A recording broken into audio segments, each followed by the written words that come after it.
सभी भाई बहनों के आपके अपने चैनल वाईसीटी बुक्स में स्वागत है।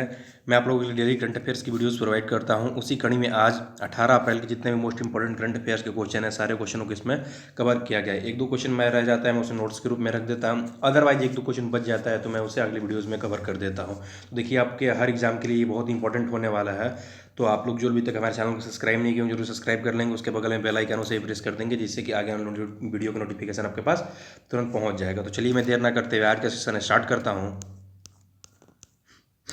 पहला क्वेश्चन क्या दिया हुआ है कि हाल ही में आईएमएफ के द्वारा पाकिस्तान को कितने अरब डॉलर देने की मंजूरी की गई। देखिए, अभी कुछ दिन पहले ही एडीबी के द्वारा पाकिस्तान मांगा था, कुछ दिन अभी वर्ल्ड बैंक के द्वारा था, आईएमएफ के द्वारा भी मांगा है। तो अभी तो पाकिस्तान वर्ल्ड बैंक ने उस पर कहा था कि विचार करेंगे, और एडीबी के द्वारा भी कहा गया था, इसलिए कि पहले से हमें ही वो कई संस्थानों से ऋण ले चुका है। आईएमएफ चाहे वर्ल्ड बैंक चाहे जो भी कह लें उसे, एडीबी के द्वारा सभी जगहों से ऋण ले चुका है। इसी क्षेत्र में सब भी विचार कर रहे हैं कि उनको दिया जाए कि ना दिया जाए। लेकिन कोविड-19 की महामारी से निपटने के लिए सबसे बड़ी प्राथमिकता बनती है किसी भी देश को मदद करना। इसी के लिए संस्थाएं स्थापित हुई रहती हैं। तो आईएमएफ के द्वारा अर्थात इंटरनेशनल मॉनेटरी फंड के द्वारा ही पाकिस्तान को कितने अरब डॉलर देने की मंजूरी की गई है अभी हाल ही में 104 अरब डॉलर। देखिए, यहाँ पर अरब छूट गया है दोनों में, ठीक है ना। 104 अरब डॉलर की बात कर रहा है, ठीक है। तो ये आईएमएफ के द्वारा, तो आईएमएफ को मैं थोड़ा सा आपको बता दूंगा। आईएमएफ के बारे में जानकारी मैं हर वीडियो में भी बताता हूँ अगर आईएमएफ की बात आती है तो आईएमएफ कब इस्टेब्लिश किया गया था, तो 27 दिसंबर 1945 को आईएमएफ अर्थात इंटरनेशनल मॉनेटरी फंड की स्थापना की गई थी। अब पूछता है कि आई हेड क्वार्टर इसका कहाँ पे है, तो हेड का क्वार्टर जो है कहाँ पे, वाशिंगटन डीसी में है। याद रख लीजिएगा, वाशिंगटन डीसी में है।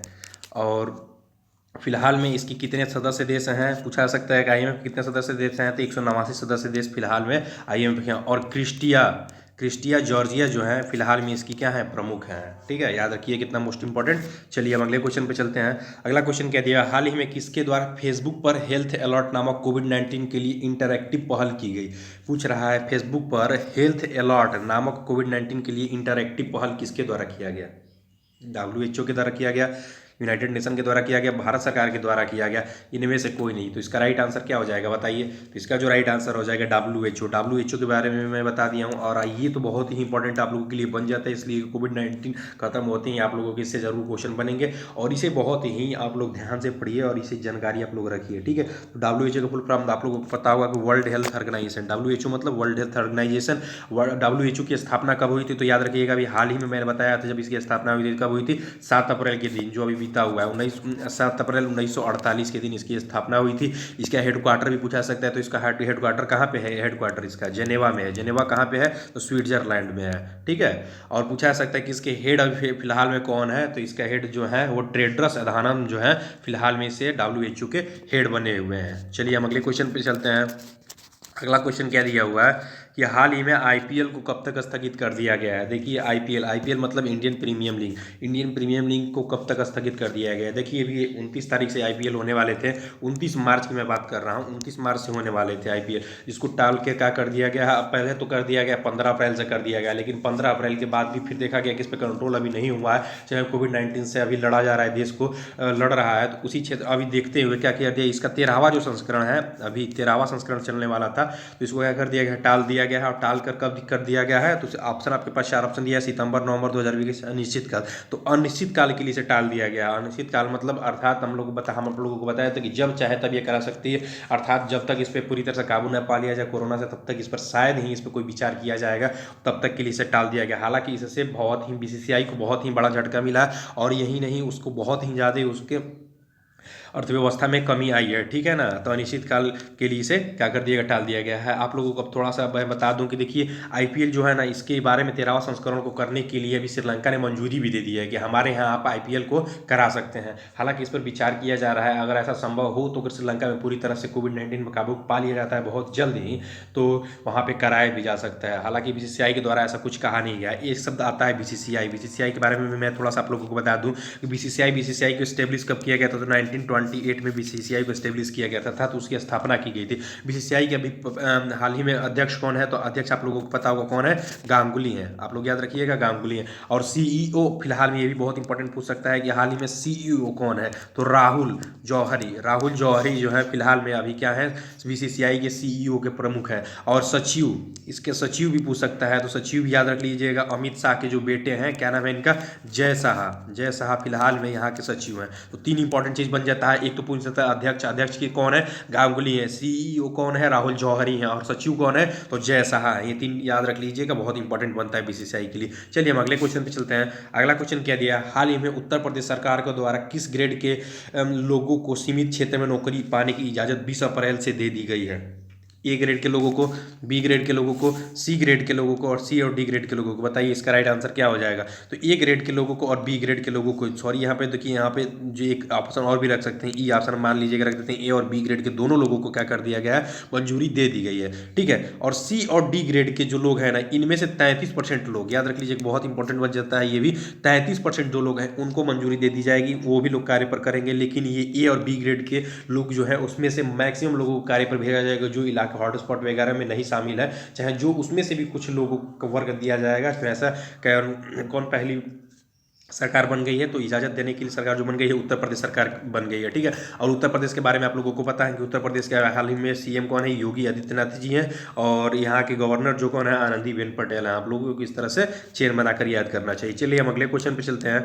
अगला क्वेश्चन क्या दिया हुआ है कि हाल ही में किस देश के द्वारा एंटी शिप क्रूज मिसाइल का परीक्षण किया गया। पूछ रहा है कि एंटी शिप क्रूज मिसाइल का परीक्षण किसके द्वारा किया गया, अमेरिका, चीन, उत्तर कोरिया, इनमें से कोई नहीं। देखिए इतनी कोविड महामारी की वजह से काफ़ी देश, सभी देश झेल रहे हैं, लेकिन इस ऐसा आप लोगों को पता होगा, ऐसा एक ही देश है इसको इस सब चीज़ों से कोई फर्क नहीं पड़ता है। हालांकि यहाँ पे कोई अभी केस भी देखने को नहीं मिल रही है, तो अभी कहाँ पर ऐसा किया गया है, तो उत्तर कोरिया में किया गया। हालांकि केस ऐसा नहीं है कि नहीं मिलता होगा, लेकिन वहाँ पे लोगों को जानते हैं कि ऐसा केस होकर पे मिले तो वो तानाशाह जो है किम जोन, आप लोगों को पता ही है किम जोन क्या करता है, वो डायरेक्ट उनका काम खत्म कर देता है, ऐसा कर लीजिए। ठीक है ना, एंटी शिप क्रूज मिसाइल का परीक्षण कहाँ पे किया गया, उत्तर कोरिया पर में किया गया। ठीक है, पूछ रहा है कि हाल ही में विश्व हीमोफीलिया दिवस किस दिन मनाया गया। पूछ रहा है कि हाल ही में हीमोफीलिया दिवस किस दिन मनाया गया, 14, 15, 16 और 17। तो इसका जो राइट आंसर हो जाएगा क्या हो जाएगा, हीमोफीलिया। हीमोफीलिया आप लोगों को पता ही होगा कि ये बहुत ही भयावह रोग है, जो कि एक लक्षण की तरह है। ठीक है, जो होता है इसके मतलब ये जनन के रूप में भी होता है, जैसे हमारे में हुआ था, हमारे बेटे में वगैरह में भी, चाहे इस तरह से कणी के रूप में, डीएनए के रूप में ये चलता है। तो इस पर रूप प्रतिबंध लगाने के लिए ऐसा क्या किया जाता है, 17 अप्रैल को विश्व हीमोफीलिया दिवस के रूप में मनाया जाता है। चलिए अगले क्वेश्चन पे चलते हैं। अगला क्वेश्चन क्या दिया हुआ है कि 13वां इंटरनेशनल अरब फिक्शन अवार्ड 2020 से किसे नवाजा गया। पूछ रहा है कि 13वां इंटरनेशनल अरब फिक्शन अवार्ड 2020 से किसे नवाजा गया, अब्देलहाब असलायुई, लूथा जॉनसन, मार्क इंटेरियो, इनमें से कोई नहीं। तो इसका जो राइट आंसर हो जाएगा अब्देलहाब असलायुई का जो है इनको नया नवाजा गया अरब फिक्शन अवार्ड। थोड़ा सा मैं बता दूं आप लोगों के लिए कि जो 13वां, ये कौन सा अवार्ड था, तो 13वां इंटरनेशनल अवार्ड था। ठीक है, अरब फिक्शन अवार्ड। अच्छा, इसके बारे में अगर ये भी पूछा जा सकता है कि ये कैसा अवार्ड है, तो ये जो जानते हैं, ये कई लोगों को, मतलब जो भी अरब के लोग होते हैं उनमें से जो स्पेशल लोग होते हैं उनके कलाकृतियाँ वगैरह, चाहे उनके द्वारा जो जो ऑथराइड, चाहे जो भी चीज़ किया जाता है उसमें से प्रमुख लोगों को चुन कर दिया जाता है। हालांकि ये यहाँ भी इसमें कितने रुपए देने की बात कही जाती है, तो $50,000, $50,000 देने की बात कही गई होती है। ठीक है ना, ये अरब का सबसे बड़ा पुरस्कार के रूप में भी माना जाता है। ये भी पूछा जा सकता है क्वेश्चन कि अरब का सबसे बड़ा पुरस्कार कौन सा है, तो अरब फिक्शन अवार्ड जो है ये अरब का सबसे बड़ा पुरस्कार है। अच्छा, एक थोड़ा सा इंपॉर्टेंट बन जाता है कि इनको क्यों दिया गया। ठीक है ना, तो इनको द स्पार्टन कोड नाम की एक बुक लिखी गई थी, इन्होंने द स्पार्टन कोड नाम की एक बुक लिखी थी, इसके वजह से इनको क्या दिया गया, अरब फिक्शन अवार्ड से नवाजा गया। ठीक है, अगला क्वेश्चन क्या दिया हुआ है, क्रिक किंगडम नामक एक ब्रांड एम्बेसडर बनाया गया। क्रिक किंगडम नाम का नया ब्रांड एम्बेसडर किसे बनाया गया, सॉरी दिया गया है क्रिक किंगडम का नया ब्रांड एम्बेसडर, पूछ रहा है किसे बनाया गया। तो आपको बताना है विराट कोहली, सचिन तेंदुलकर, रोहित शर्मा, स्टीवन स्मिथ। इसका जो राइट आंसर हो जाएगा क्या हो जाएगा, रोहित शर्मा। रोहित शर्मा को जो बनाया गया है क्रिक किंगडम का नया ब्रांड एम्बेसडर के रूप में चुना गया है। हालांकि मैं बता दूं आप लोगों को कि ये इसमें क्या हो गया होने वाला है, तो क्रिक किंगडम जो है ये एक आपकी एक जैसे कि एक लॉन्च, जैसे ऑनलाइन बताने के लिए, ऑनलाइन क्रिकेट के बारे में जागरूकता देने के लिए ऐसा एक पोर्टल लॉन्च किया गया, क्रिक किंगडम नाम की। ये बहुत पहले से ही चलता है। ये कहाँ की है? तो ये दुबई की है। एक एकेडमी है, दुबई की एक क्रिकेट एकेडमी है, ठीक है ना। तो यहाँ पे अभी जो मेंटर के रूप में कार्य करेंगे ना, तो आप लोग जानते होंगे एक बहुत भारत के प्रतिभावान खिलाड़ी रहे हैं और तेज खिलाड़ी रहे हैं धवल कुलकर्णी, जो कि अभी भी खेलते हैं, ठीक है। तो अभी पूछा जा रहा है कि जो धवल कुलकर्णी है उनको मेंटर के रूप में चुना गया, ठीक है। क्रिक किंगडम का ब्रांड एम्बेसडर किसे बनाया गया? रोहित शर्मा बनाया गया। और ये क्या है? एक ऑनलाइन कोचिंग के रूप में कार्य करेगा, दुबई की एक क्रिकेट एकेडमी के रूप में इसे माना जाता है, ठीक है। चलिए हम अगले क्वेश्चन पे चलते हैं। अगला क्वेश्चन क्या दिया हुआ कि आईएमएफ के द्वारा एशिया की आर्थिक वृद्धि कितने प्रतिशत रहने का अनुमान लगाया गया? देखिए, अभी मैंने कुछ देर पहले बताया था, यूनाइटेड नेशन ने अभी एक लाया था, उसमें भारत पूरे विश्व की अर्थव्यवस्था कितने प्रतिशत मतलब अर्थव्यवस्था गिरने का अनुमान लगाया था। 1% गिरने का अनुमान लगाया था, पूरी विश्व की अर्थव्यवस्था गिरने का अनुमान की बात कर रहा है। लेकिन अभी आईएमएफ के द्वारा चाहे कई जगहों के द्वारा क्या किया गया है, विभिन्न प्रकार के जो निर्णय लाया जा रहा है कि इस देश की अर्थव्यवस्था कितनी रहेगी, इस देश की अर्थव्यवस्था कितनी रहेगी, इस देश की जीडीपी कितनी रहेगी। इसी क्षेत्र में अभी देखिए कुछ दिन पहले ही ने भारत की विकास दर, जीडीपी दर मतलब वृद्धि दर का अनुमान लगाया था। तो कितना लगाया था? 1.9% आईएमएफ के द्वारा लगाया गया था। लेकिन अभी यहाँ पे बात कर रहा है एशिया की आर्थिक वृद्धि, आप सुनकर चौंक रह जाएंगे, 0%। 0% आईएमएफ ने एशिया की आर्थिक वृद्धि दर रहने का अनुमान लगाया है। समझ लीजिए 0%, अर्थात मतलब इसका कोई भी आर्थिक वृद्धि नहीं होगा। अभी सामान्य रूप से भी नीचे की स्तर की जिंदगी अभी मतलब कुछ दिन के लिए क्या चलेगा, एशिया में जितने भी कंट्रीज हैं सभी प्रोग्रेस करेंगे। अभी भारत आईएमएफ के द्वारा भारत की आर्थिक वृद्धि की जीडीपी दर कितने रहने का अनुमान लगाया गया? तो 1.9%, याद रखिएगा। अभी आईएमएफ के बारे में मैंने पीछे ही बताया, मैं थोड़ा सा एक बार आप लोगों को फिर से रिवीजन करा देता हूँ। आईएमएफ को कब स्टेब्लिश किया गया था? 27 दिसंबर को 1945 को स्टेब्लिश किया गया था। इसका हेडक्वार्टर कहाँ पे है? तो इसका वाशिंगटन डीसी में इसका हेडक्वार्टर है, ठीक है।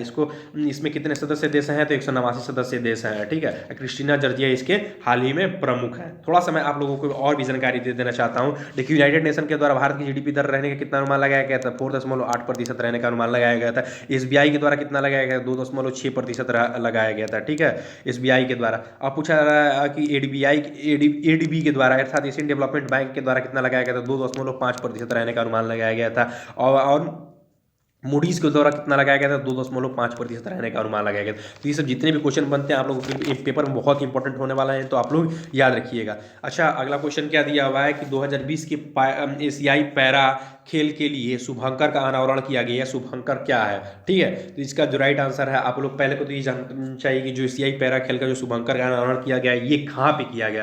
तो ये आप लोग जानिए कि ये कहाँ पे किया गया। ये चाइना में, अर्थात ये चीन में किया गया, ठीक है ना। ये कहाँ पे किया गया? ये चीन में किया गया। अब ये भी पूछ रहा है कि इसका क्या क्या शुभंकर था? तो फे देखिए, हर खेल का एक शुभंकर दिया जाता है, ठीक है ना। कि जो कि वहाँ के पशु पक्षी चाहे जो भी चीज़ होते हैं उनके बारे में मतलब जागरूकता फैलाने के लिए, चाहे उनको रेड जोन में जाने से रोकने के लिए, चाहे उनसे जितनी भी चीज़ें हैं उससे रिलेटेड करने मतलब बताकर उसको एक शुभंकर के रूप में बना दिया जाता है। हालांकि जो भी मेडल दिए जाते हैं, जो भी खिलाड़ी जो विजेता हो जाते हैं, फर्स्ट सेकंड थर्ड चाहे उसके बाद की भी जो पोजीशन लेकर आते हैं, उनको उसके बाद से एक दिया जाता है शुभंकर के रूप में भी दिया जाता है, ठीक है।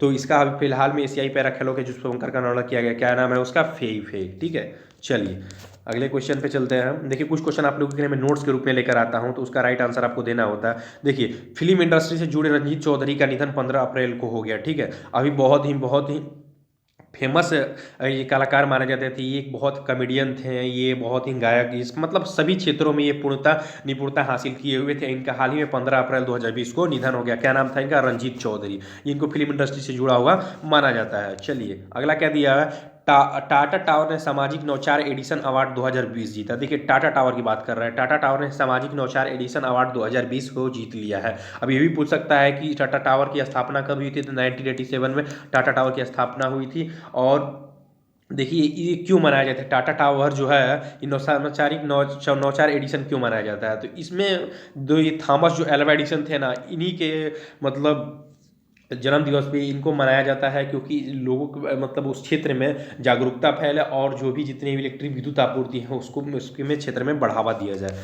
चलिए अगला क्या दिया हुआ है। चीन में होने वाले विश्व धरोहर समिति का 44वां सत्र स्थगित कर दिया गया। देखिए, जो विश्व धरोहर समिति अभी 44वां होने वाला था, कहाँ पे होने वाला था? चीन में होने वाला था। तो इसको क्या कर दिया गया? अभी कोरोना को देखते हुए क्या कर दिया गया है? स्थगित कर दिया गया। हालांकि आप लोगों को पता होगा कि सभी चीज़ों को स्थगित किया जा रहा है, लेकिन हमें चीन में क्या किया जा रहा है, अभी ये कहा जा रहा है कि वहाँ पे काबू पा लिया गया है। लेकिन ऐसा नहीं है। अभी फिलहाल में भी 1-2 दिन में वहाँ पर भी केस देखने को मिले हैं। हालांकि अभी वार प्रतिवार का दौर चल रहा है अमेरिका में और चीन में चल रहा है। तो अभी क्या कर दिया कि विश्व धरोहर समिति का जो 44वां सत्र था उसे स्थगित कर दिया गया। तो भाई मैं बता दूं कि इसमें जितने भी मोस्ट इंपोर्टेंट करंट अफेयर्स के क्वेश्चन थे सारे क्वेश्चनों को इसमें कवर किया गया। अदरवाइज एक दो क्वेश्चन रह जाते तो मैं उसे अगले वीडियोज में कवर कर देता हूँ। तो प्लीज़ मैं यही कहूँगा कि जो लोग अभी तक कंटिन्यू नहीं है तो प्लीज़ कंटिन्यू हो जाइए और वीडियोज़ कंटिन्यू देखा कीजिए, जिससे कि आप लोगों को पेपर में आने वाले पेपर में कोई प्रॉब्लम ना हो। हालांकि अभी कोई पेपर नहीं हो, लेकिन भविष्य में आप लोगों के लिए बहुत ही प्रॉब्लम हो सकती है। और आप लोगों को एक महत्वपूर्ण जानकारी भी दे दूं कि वाईसीटी आप लोगों के लिए अब हिस्ट्री के 1000 प्लस ने एमसीक्यू लेकर आई है। इसके बाद से आप लोगों को पॉलिटी वगैरह जो भी सब्जेक्ट होंगे उसके बारे में भी जानकारी लेकर आएगी। तो आप लोग जो भी अभी तक हिस्ट्री की अगर पूरी तरह से तैयारी नहीं किए हैं तो 1000 क्वेश्चन करा रही है, उसमें एमसीक्यू को करा रही है, ठीक है। तो उसमें 20, 25, 30 जो भी क्वेश्चन होंगे सारे को उसमें कवर किया जाएगा और एक बेस से लेकर चला जाएगा, अर्थात 9 पसाड़ पूरा पसाड़ से लेकर चला जाएगा, उसमें सारे क्वेश्चनों को कवर किया जाएगा। तो प्लीज़ आप लोग उसमें जाइए और वीडियोज़ को देखिए, जिससे कि आप लोगों को जानकारी प्राप्त हो, ठीक है। तो मैं भाई यही कहना चाहूँगा कि आप लोग अभी तक चैनल को हमारे सब्सक्राइब नहीं किए जरूर सब्सक्राइब कर लीजिएगा और बेल आइकन को भी दबा दीजिएगा, जिससे कि नोटिफिकेशन आप लोगों के पास तुरंत पहुँचता रहे, ठीक है। तो अच्छा लगे तो लाइक कीजिएगा। थैंक यू दोस्तों।